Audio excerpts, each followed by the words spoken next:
I think it's fair to say that there's been really a tremendous change in terms of the sexual behavior of most of the gay community. I mean, the sexually active homosexual male, the person at greatest risk of contracting AIDS, is no longer as sexually active. But there's as many street people out there, it seems, as there have ever been. I think there's probably more. The numbers actually seem to increase every year.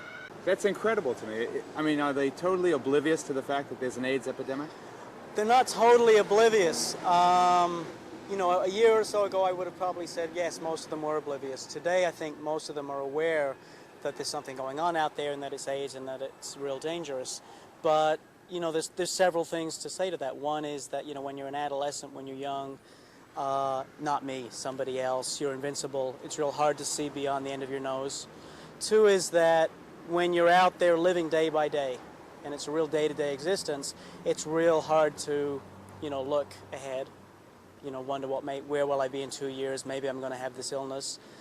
For a lot of them, it's part of a whole self-destructive set of behaviors. I don't think a lot of them really necessarily care a whole lot if they live or die. It would seem to me that in a city like Los Angeles or San Francisco or New York, where the statistics are so frightening, that a street hustler would be at tremendous risk. Mm-hmm. Yep. Definitely at high risk. Although I think there has been some change, particularly maybe in the last year, in what they will or will not do. There's a lot less anal sex happening with the tricks that they pick up. Isn't it a fact that they would do anything for money there? Bottom line, you know, if you're out there and it's 3 in the morning and you haven't picked up a John all night and you got 15 cents in your pocket and you're cold and you're tired and you're hungry, they're going to do anything, absolutely. Despite the risk of AIDS? Despite the risk.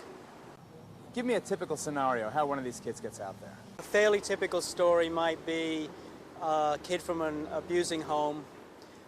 He or she may have been kicked out of home. In fact, it's more likely that the kid was kicked out of home than ran away from home, or if they ran, that they were running from an abusive environment. They sort of arrive in LA. It's a real mecca. It's warm. It's easy. They're going to come to Hollywood. They're going to be a film star. They're going to make it. You know, even if they hear 100 horror stories about the kids that didn't make it, not me, I'm going to make it. So there's a lot of naivety. They arrive on the streets, they discover that it's real difficult out there. Most of them don't last more than a couple of weeks on the street. We figure that if a kid is on the streets for more than, say, 3 or 4 weeks, then he's chronic, and he's going to be there probably for a number of years. It means he is making it. And there's several things that keep him out there. There's a real peer support. It's a family. It's more of a family than a lot of them have ever known. It's exciting. It's an exciting lifestyle. If they're young, if they're good looking, they can make some money. There's a real kind of ego thing of, you know, I'm young, I'm being desired by older men, I'm making, you know, 40, 50 bucks, now and again maybe 100 bucks.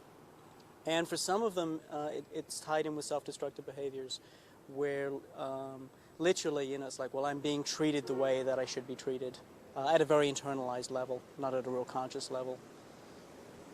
And yet the statistics would indicate that it really is the ultimate in self-destructive behavior. Yeah, not just because of AIDS. I mean, emotionally what it does to these kids is very, very destructive. And we see a lot of them with severe drug problems, alcohol problems. There's a lot of suicides, there's a lot of drug ODs. One of the proposals I hear mentioned more and more often now is that it should be a criminal offense for someone who tests antibody positive to have sex without telling the person, the partner, that they are antibody positive. How do you react to that? Personally, I disagree with that. I think that in this day and age, if I decide to go have sex with somebody, I don't need to tell them to tell me if they're positive or not, because it's on me to practice safe sex. If I practice safe sex, if I don't do anything that's risky, I'm no more at risk having sex with that person or a person who's even diagnosed with AIDS. I really think it's the responsibility of everybody to be sensible in this day and age. Do you think the kids are taking responsibility for themselves or for their Johns? Not for their Johns, clearly. I don't think they care about these guys who are picking them up for obvious reasons. I think some of them are setting different limits, where maybe a few years ago they would have done anal sex, for 40 or 50 bucks. Today, by and large, they say, no, I don't do that. If they haven't had a a trick that day and they're real broke, and some guy picks them up, okay, we're going to go back and do whatever for 40 bucks, and then they go, well, listen, I'll pay you 100 bucks. At that point, sure, they're going to break down and probably go for it. And even though most of them now say, yes, I understand about safe sex and I don't do that, or if I do anal sex, then I'll use a rubber. And then if you say, well, you got any rubbers on you? No, they never do, even though they can get them here for free. What's the age range of the kids you see out there? Most of the kids that come here to the center are 17, 18, 19. When I go out and do street outreach, I meet younger kids. The thing is, it doesn't matter how young they look, they're going to lie about their age. They're all going to say that they're at least 18. A lot of them are less than 18. The youngest I know right now working the streets is 13. I know last year I met a kid who was an 11-year-old who was working the streets. And what can an 11-year-old know or care about AIDS? Nothing.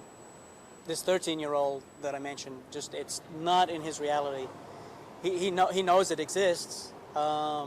I've talked to him about it, but he's so messed up on drugs that most of the time, even if he, when he wasn't messed up on drugs, could use better judgment, he probably would have very poor judgment because of the amount of drugs and alcohol he's doing.